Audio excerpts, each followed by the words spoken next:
Nadie del hospital podía lograr que Valeria moviera una pierna, hasta que un niño harapiento dijo: «Déjame intentarlo».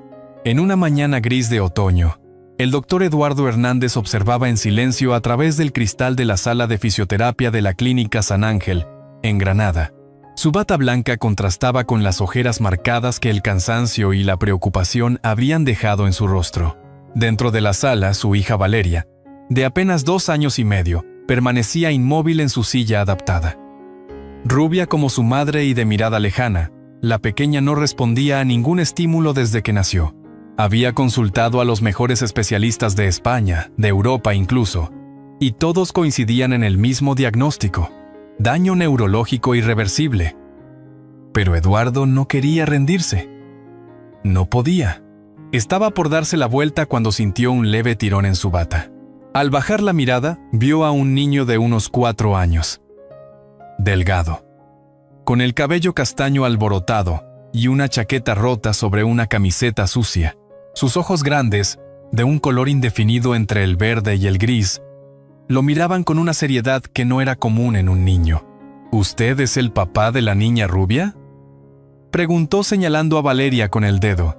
Eduardo parpadeó, desconcertado. ¿Cómo había entrado ese niño al hospital sin que nadie lo notara? Estuvo a punto de llamar a seguridad, pero algo en la expresión del pequeño lo detuvo. Yo puedo ayudarla a caminar. Sé cómo hacerlo. Pequeño, no deberías estar aquí solo. ¿Dónde están tus padres? Intentó mantener la compostura. No tengo papás, doctor. Pero sé cosas que pueden ayudar a su hija. Lo aprendí cuidando a mi hermanita antes de que se fuera. Eduardo sintió una punzada en el pecho. A través del cristal, vio cómo Valeria, que usualmente no prestaba atención a nada ni a nadie, ahora tenía la vista fija en el niño. Incluso levantaba sus pequeños brazos hacia él. Fue la primera vez que Eduardo la vio hacer un gesto voluntario. Se agachó, buscando estar a la altura del niño. ¿Cómo te llamas? Mateo.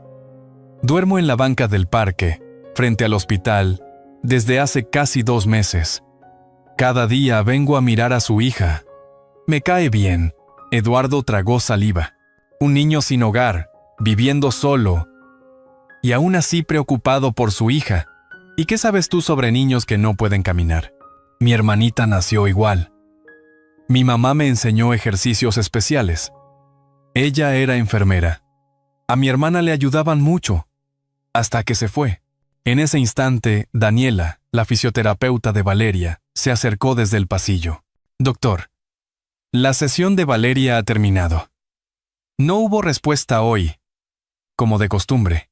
Eduardo se volvió hacia ella, aún procesando lo que acababa de escuchar. Daniela, quiero que conozcas a Mateo. Él tiene algunas ideas sobre ejercicios. Daniela lo miró con escepticismo, luego al niño, y frunció el ceño. Con todo respeto, doctor, es solo un niño de la calle.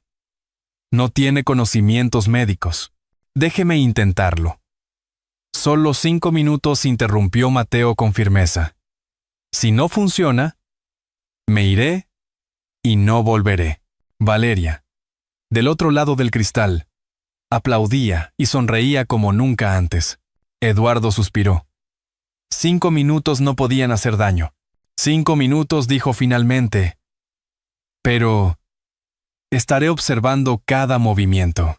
Mateo entró a la sala. Caminó con cuidado hasta la niña, se arrodilló frente a ella y le habló en voz baja. Hola, princesa. ¿Quieres jugar conmigo? Valeria balbuceó algo incomprensible y extendió sus bracitos hacia él. Mateo se sentó en el suelo junto a la silla y comenzó a cantar una melodía suave. Con gestos delicados empezó a masajear sus pies, luego sus tobillos. Sus movimientos no eran aleatorios, sino pausados y rítmicos. ¿Qué está haciendo?, susurró Daniela. Parece una técnica de reflexología, respondió Eduardo, sorprendido. ¿Dónde aprendería eso? Mateo alternaba entre masajes y caricias, todo acompañado por su canción infantil. Valeria soltó un sonido parecido a una risa y dejó caer los hombros, relajada. Sus piernas, siempre rígidas, Se aflojaban poco a poco. A ella le gusta la música, explicó el niño. Mi mamá decía que la música despierta partes del cuerpo que están dormidas. Entonces sucedió. Valeria movió levemente el dedo gordo de su pie izquierdo. Fue casi imperceptible, pero Eduardo lo notó al instante. ¿Lo viste, Daniela? Debe haber sido un espasmo involuntario, respondió, pero su voz temblaba. Mateo continuó unos minutos más, hasta que Valeria bostezó y cerró los ojos. Por hoy es suficiente, dijo el niño levantándose. Se quedó bien cansadita. Cuando se dirigía a la puerta, Eduardo lo llamó. Mateo, ¿dónde aprendiste a hacer eso? Mi mamá trabajaba con niños especiales. Me enseñó todo para ayudar a mi hermanita. ¿Y dónde está ella ahora? El rostro del niño se nubló. Se fue hace 3 meses. Se enfermó. Cuando se fue, vine aquí. Mamá decía que en este hospital estaban los mejores doctores. Eduardo sintió un nudo en la garganta. Miró a su hija, dormida pero en paz, y luego al niño que parecía salido de ninguna parte, trayendo con él una chispa de esperanza. Esa noche, mientras la brisa de otoño removía las hojas secas en el patio del hospital, Eduardo no podía dejar de pensar en Mateo. ¿Quién era realmente ese niño? ¿Y por qué sentía que el destino finalmente les estaba dando una oportunidad? Un extraño sin hogar entró al corazón de una familia, sin que nadie supiera cuánto lo necesitaban. A la mañana siguiente, Eduardo llegó al hospital más temprano de lo habitual. Lo encontró allí, en el mismo banco de piedra bajo el gran olmo de la plaza, con una mochila raída a sus pies y la misma chaqueta fina que no abrigaba del todo. Mateo los saludó con una sonrisa cansada pero sincera. Buenos días, doctor. Buenos días, Mateo. Ven conmigo. Quiero presentarte a alguien. Caminaron juntos por los pasillos silenciosos del hospital, con los primeros rayos de sol filtrándose entre las ventanas. Eduardo lo condujo hasta el despacho de la doctora Patricia Vega, neuropsiquiatra infantil, y una de las profesionales más respetadas del centro. Era una mujer de unos 60 años.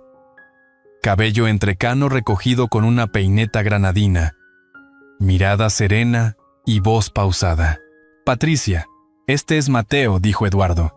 Logró ayer una reacción en Valeria que ninguno de nosotros había conseguido. La doctora lo observó con curiosidad cálida. Hola, Mateo. ¿Podrías contarme lo que hiciste? Mateo, sin dudar, comenzó a explicar los masajes, el ritmo, la canción que usó, los movimientos que su madre le enseñó. Mostró con sus propias manos cómo presionaba ciertos puntos. Patricia lo escuchaba con atención, tomando notas mentales. Es fascinante, dijo finalmente. Has descrito una técnica de estimulación neurosensorial que solo aplican terapeutas especializados. ¿Dónde aprendió tu mamá todo eso? Un médico chino vino a dar un curso en Monterrey, donde ella trabajaba. Se llamaba Dr. Wong. Eduardo y Patricia se miraron. El nombre no les era desconocido. Después de la sesión, Eduardo llamó al Hospital Universitario de Monterrey. Tras varias transferencias, logró hablar con la jefa de enfermería, ¿Carmen Flores? Respondió la voz al otro lado. Claro que la recuerdo. Fue una de las mejores. Participó en un curso del Dr. Wong en 2020. Lamentamos mucho su fallecimiento. Sabíamos que tenía un niño pequeño, pero le perdimos la pista. Eduardo colgó, con los ojos vidriosos. Miró a Mateo, que jugaba con el cordón de su chaqueta mientras esperaba en el pasillo. Tu madre era realmente especial, dijo con suavidad. Y tú también lo eres. Ese mismo mediodía, tras consultar con Mariana, Eduardo tomó una decisión. Mateo le dijo en el coche: de camino a casa, quiero que te quedes con nosotros una temporada. Tengo un cuarto vacío y estaría cerca del hospital. Podrías seguir ayudando a Valeria y estar en un lugar cálido. Los ojos del niño se abrieron con sorpresa. ¿En serio? ¿Podré dormir bajo techo? Claro. Pero prométeme algo. Si en algún momento no te sientes cómodo, me lo dices. Lo prometo, doctor. La casa del doctor se alzaba en una calle tranquila del Albaicín, fachada blanca, macetas de geranios en las ventanas, rejas de hierro forjado. Mariana los esperaba en la puerta, envuelta en su chal color vino. Así que tú eres Mateo, sonrió. Eduardo me ha hablado de ti. Bienvenido a nuestra casa. Mariana tenía esa forma de mirar que hacía sentir seguro, incluso al alma más extraviada. Lo tomó de la mano y lo guió por la escalera de mármol antiguo hasta una habitación sencilla pero acogedora. Cama con colcha azul. Armario de madera.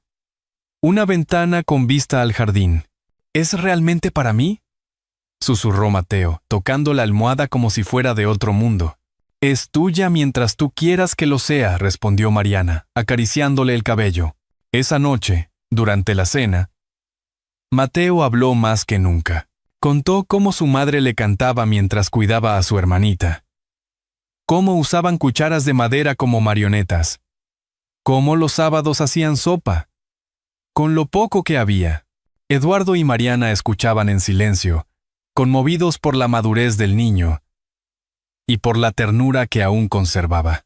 A la mañana siguiente, Mariana preparó bocadillos y zumo de naranja. Puso una bufanda limpia alrededor del cuello de Mateo antes de salir con Eduardo al hospital. En la sala de fisioterapia, Daniela los esperaba con una ceja levantada. Otra vez él. Es parte del equipo ahora, respondió Eduardo. Firme. Mateo no dijo nada. Se acercó a Valeria, que al verlo comenzó a dar palmaditas suaves en el aire. Él le sonrió, sacó de su bolsillo una piedrita redonda y se la mostró como si fuera un tesoro. Hoy vamos a usar esto, princesa. Es mágica, ya verás. Daniela, desde el rincón, se cruzó de brazos. Patricia, sin embargo, se unió a la sesión con interés. Durante media hora, Mateo repitió movimientos, canciones, masajes. Valeria respondió con sonrisas, sonidos, e incluso movió los deditos de los pies con más intención. Al finalizar, la niña alzó los brazos y dijo, por primera vez con claridad, Ma-te-o. La fisioterapeuta se quedó helada. Debo admitir, murmuró después. No esperaba esto. Esa tarde, mientras Mateo jugaba con un coche de juguete en el pasillo, Patricia se le acercó. ¿Sabes una cosa, pequeño? Hay muchos niños allá afuera esperando a alguien como tú. Mateo levantó la vista, con esa mezcla de inocencia y sabiduría que lo caracterizaba. Primero quiero ayudar a Valeria. Luego, ya veremos. Eduardo, que los escuchaba desde la puerta, sintió algo nuevo crecerle en el pecho. No era solo gratitud, era afecto verdadero. El teléfono de recepción sonó. Una voz lejana preguntó si podía hablar con el doctor Hernández. Era desde Monterrey. Eduardo atendió, y se detuvo en seco cuando escuchó las palabras. Claro que recuerdo a Carmen Flores. Era brillante. Y sí, tenía un hijo pequeño. Valeria dio un paso, y el mundo entero se detuvo a su alrededor. Esa mañana en el hospital. El sol se filtraba por los ventanales largos como si el cielo quisiera ser testigo de algo grande. Eduardo miraba por la ventana de su despacho, sosteniendo una taza de café medio frío. No podía dejar de pensar en Mateo. Desde que el niño había llegado, el aire de su casa y del hospital parecía distinto, más cálido, más humano. Mariana, mientras tanto, estaba en casa planchando una camisa de Eduardo cuando, al levantar una manga, notó algo duro en el bolsillo. Era una piedrita redonda, pulida, la misma que Mateo usaba para hacer magia con Valeria. La sostuvo entre los dedos, sonriendo con ternura. Había algo en ese niño que desarmaba cualquier coraza. En la sala de fisioterapia, la tensión era casi palpable. Patricia estaba de pie, observando desde un lado. Daniela, la fisioterapeuta, había accedido a que Mateo volviera a participar. aunque sin mucho entusiasmo. Valeria estaba sentada en la camilla, con las piernas colgando. Mateo se acercó con su calma habitual. Sacó la piedrita del bolsillo y la colocó en la mano de la niña. «Hoy vas a hacer algo increíble», princesa susurró. «Pero solo si tú quieres». Valeria lo miró. Luego miró a su madre, que estaba de pie junto a Eduardo, conteniendo la respiración. Con un esfuerzo visible, la pequeña bajó los pies al suelo. Mateo se colocó frente a ella, con los brazos abiertos. Un pasito, solo uno. Y entonces ocurrió. Valeria, con un movimiento tembloroso pero decidido, dio un paso hacia él. Uno, luego otro, hasta que se lanzó a sus brazos, entre aplausos contenidos, lágrimas y jadeos ahogados. Daniela se llevó las manos a la boca. «No puede ser». Patricia no dijo nada, pero una lágrima descendía lentamente por su mejilla. Eduardo, inmóvil, sintió como algo se rompía dentro de él. Una coraza, una barrera invisible que llevaba años construyendo. Caminó hacia ellos y se arrodilló junto a su hija. «Estoy tan orgulloso de ti», dijo, con la voz quebrada. «Y de ti también, Mateo». El niño bajó la mirada. Tímido. Ella quería hacerlo. Solo necesitaba que alguien creyera en ella. Más tarde, en el despacho de Patricia, los adultos se reunieron. Mariana había llegado también, con una bolsa de panecillos dulces y café caliente. «He estado revisando los registros», dijo la doctora. «Hay algo que no tiene sentido». Mostró en pantalla la historia médica de Valeria. Una nota, escrita por Carmen Flores, la madre de Mateo, hacía años atrás, mencionaba una evaluación a una niña con parálisis infantil. La descripción coincidía con Valeria. «¿Qué hacía Carmen en este hospital?», preguntó Mariana. Sorprendida. «Eso es lo que intento averiguar», respondió Patricia.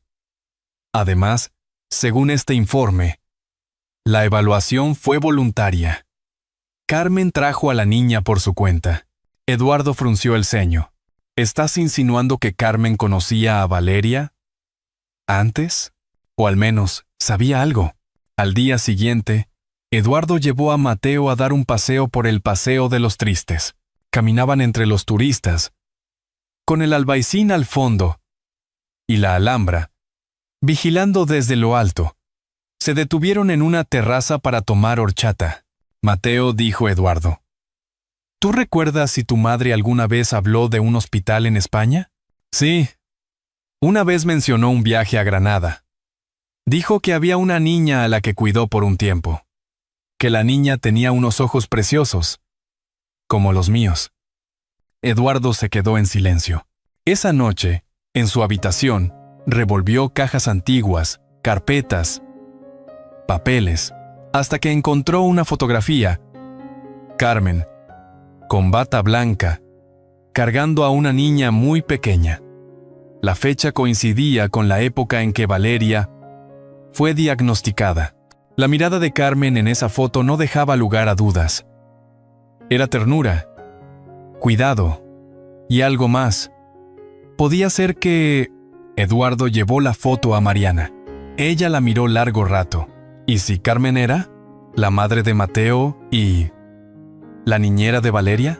¿O algo más? Mateo, desde la escalera, escuchaba sin querer.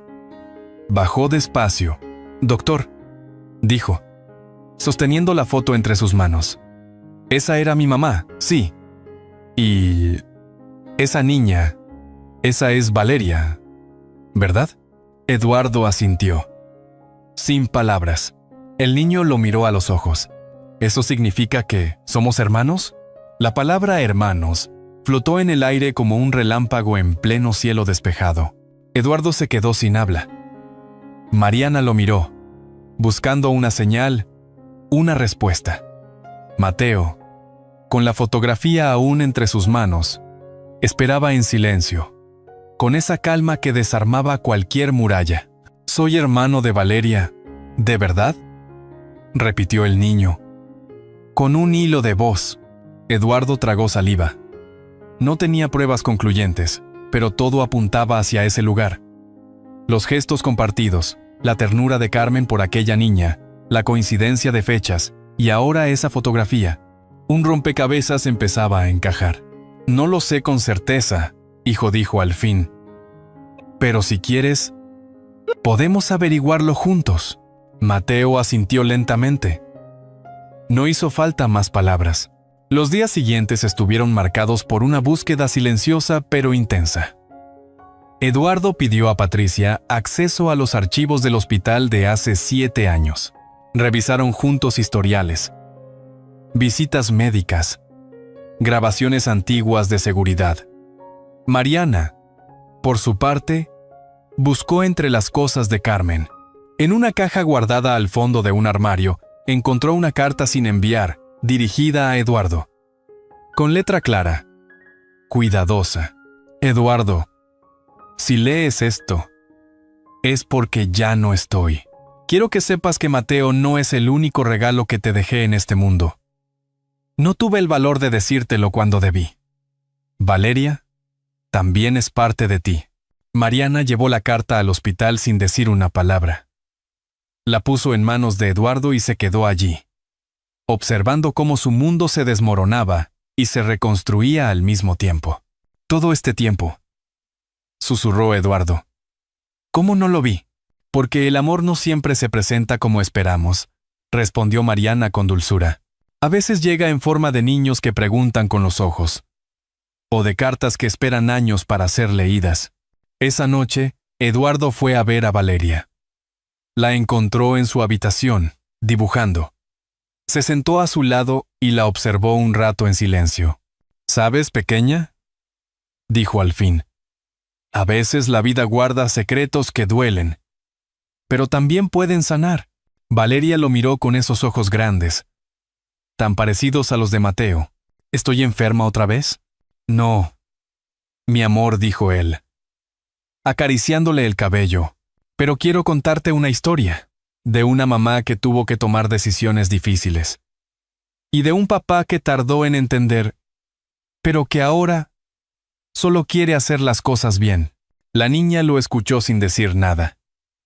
Luego le tendió su dibujo.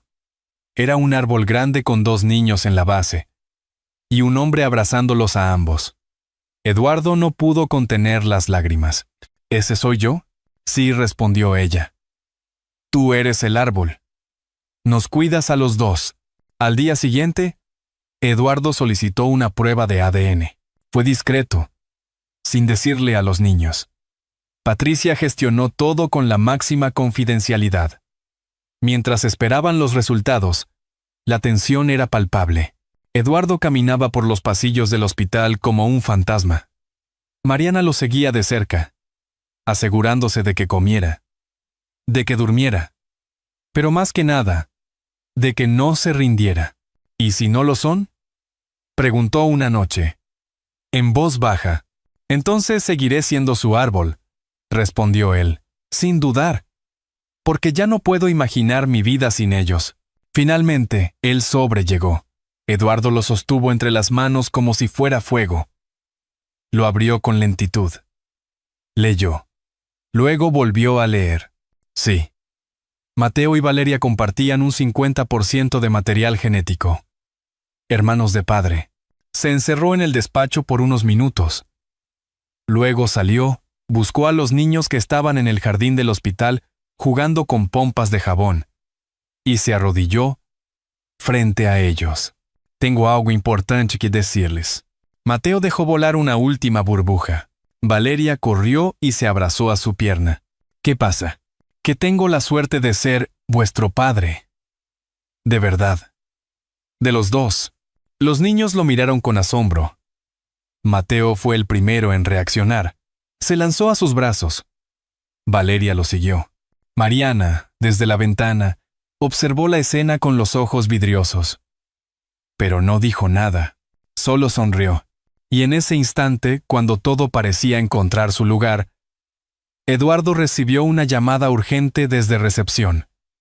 Alguien pedía verlo. Una mujer afirmaba tener información sobre Carmen, y sobre un acuerdo que él había olvidado por completo.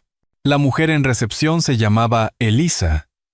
Pelo corto, canoso, gafas finas y una voz suave como la brisa de primavera. No era una desconocida para Eduardo.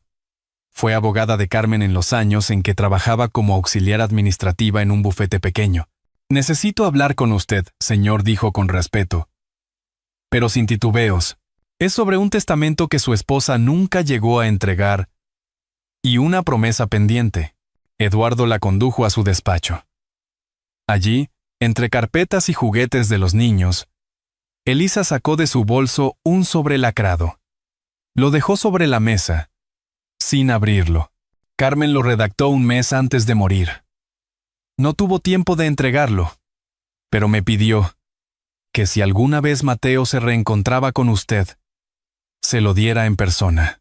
El silencio cayó como una manta pesada. Eduardo miró el sobre, tembloroso. «¿Qué contiene?» «La verdad completa», dijo Elisa. «Y una última voluntad». Con manos trémulas, Eduardo rompió el sello. Dentro, había una carta escrita a mano y una copia de un contrato firmado por él y Carmen, muchos años atrás. Era un acuerdo legal. Si por alguna razón Carmen fallecía antes de que Mateo cumpliera 10 años, y si Eduardo demostraba interés legítimo, él podía obtener la custodia plena, siempre y cuando demostrara no solo medios económicos, sino capacidad emocional. La carta comenzaba con una frase que le apretó el corazón. «Si estás leyendo esto, es porque has cambiado». Carmen narraba sus miedos, su amor por Mateo, y el motivo por el que se había alejado. No por rencor, sino por proteger al niño de un padre que en aquel entonces solo sabía construir muros. Contaba cómo lo observó a la distancia cuando él inauguró su clínica, cómo supo que algún día se convertiría en el hombre que ahora era. «No me odies por callar. Solo quería darte la oportunidad de ser padre cuando realmente pudiera serlo». Eduardo sintió que el suelo desaparecía bajo sus pies. Había vivido años pensando que Carmen lo había apartado por orgullo, y ahora entendía que lo había hecho por amor. Amor a su hijo. Amor, incluso hacia él. Elisa le entregó también una pequeña llave oxidada. Carmen guardó algo en un trastero cerca del lavapiés. Dijo que, cuando estuviera listo, usted sabría qué hacer con esto. Esa misma tarde, Eduardo condujo hasta el barrio. El trastero era oscuro, con olor a madera vieja y polvo. Entre cajas y mantas, encontró una maleta pequeña con ropa de bebé, una foto de Valeria de recién nacida, y una grabadora antigua. Dentro, una cinta etiquetada. «Para cuando me entiendas», puso la cinta. La voz de Carmen sonó nítida, serena, como si hablara desde el más allá. «Hola, Eduardo. Si estás oyendo esto, es porque decidiste mirar atrás sin rabia. Porque Mateo ya te conoce. Porque quizás también Valeria. Quiero que sepas que te perdoné mucho antes de irme, que siempre creí en ti, y que los niños son lo mejor que hicimos, aunque no los hiciéramos juntos». Eduardo se llevó las manos al rostro. Lágrimas silenciosas rodaban sin freno. Volvió al hospital ya entrada la noche. Mariana y los niños estaban en la cocina del ala pediátrica, preparando galletas con forma de estrellas. Mateo llevaba delantal. Valeria tenía harina en la nariz. Ambos reían. «¿Dónde estabas, papá?», preguntó Valeria. Eduardo se agachó. Abrazó a los dos con fuerza. Estaba recuperando un pedazo de mamá. Mariana lo observó con ternura. No hacía falta explicaciones. Días después, Eduardo organizó una pequeña ceremonia en el parque cercano al hospital. Invitó a todo el personal médico, a las enfermeras, incluso a algunos vecinos del barrio donde Carmen solía trabajar. Plantaron un cerezo en su honor. Bajo sus raíces, colocaron una cápsula con la carta, la cinta de voz y dibujos de los niños. Así cada primavera, dijo Eduardo, mirando el árbol joven, mamá volverá a florecer con nosotros. Y justo cuando parecía que todo comenzaba a sanar, un oficial del juzgado se presentó en la clínica. Traía consigo una orden judicial.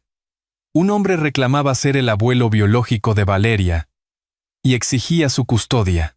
Aquel amanecer en Granada trajo una luz suave y cálida, como si la ciudad entera susurrara promesas nuevas. Valeria, ya de pie sin ayuda, abría las ventanas con una sonrisa tranquila. En la cocina, Mateo y Mariana preparaban un desayuno modesto. Mientras el aroma del café se mezclaba con las risas suaves de la niña, el jardín florecía con fuerza. Las flores, el columpio de madera y las huellas de pasos pequeños daban vida a un hogar que había renacido. Eduardo leía el periódico en silencio, observando de reojo a su nieta, con esa mezcla de orgullo y nostalgia que solo los abuelos entienden. Ya no había muletas, solo quedaba el recuerdo de la lucha y la alegría de cada avance. Ese día se cumplía un año desde que Mateo había sido adoptado legalmente. Para celebrarlo, Mariana organizó una comida sencilla en el patio. Sofía trajo una tarta con el nombre de Mateo escrito en chocolate. Doña Guadalupe llevó una cesta de empanadas. Y Wong, el comerciante, apareció con una guitarra y un sombrero ridículo que hizo reír a todos. ¿Qué vas a hacer cuando seas mayor?, le preguntó Valeria a Mateo, mientras él soplaba una vela simbólica. Ayudar a los niños como yo, respondió sin dudar. Más tarde, al caer la tarde, Mateo subió a su habitación. Abrió un cajón secreto donde guardaba un sobre ya preparado. Era una carta para su madre biológica, escrita con la ayuda de Mariana meses atrás. En ella no había reproches, solo gratitud. La firmó con una sonrisa. La selló con esmero y la colocó en el buzón del jardín. Gracias por darme la vida, susurró al cerrar la puerta. Esa noche, la familia se reunió junto al fuego. Nadie dijo mucho, pero no hacía falta. Bastaba con las miradas, las manos entrelazadas y el calor compartido. En el cielo, una estrella fugaz cruzó el firmamento. Valeria, abrazando a su padre, pidió un deseo en silencio. Eduardo le acarició el cabello y pensó en lo mucho que había cambiado. Ya no era el hombre rígido y distante del pasado. Mateo miró a su nueva familia. En su corazón, por fin, había un lugar donde quedarse. Y en esa casa, donde el dolor se había convertido en amor, todos entendieron que los milagros no siempre llegan como esperamos, pero llegan. Y cuando lo hacen, lo cambian todo. A veces, la vida nos regala encuentros inesperados que sanan viejas heridas sin decir una palabra. Ver a don Eduardo abrazar a Daniela y a Mateo, como si el tiempo nunca se hubiese perdido, es una imagen que queda grabada en el corazón. Si esta historia te conmovió, escribe el número 1 en los comentarios.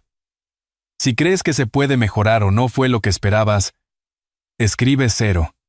Estoy aquí para escucharte. La historia de este padre y sus hijos perdidos nos recuerda que nunca es tarde para reparar lo roto, porque el amor verdadero no entiende de errores pasados. Solo busca una nueva oportunidad para florecer. Como una lámpara encendida en medio de la noche, un acto de bondad puede guiar a muchos de regreso al hogar. Tómate un momento para pensar, ¿hay alguien en tu vida que merece una segunda oportunidad? Si esta historia tocó tu alma, no dudes en compartirla o seguir nuestro canal. A veces, el perdón es el primer paso hacia la familia que siempre soñamos.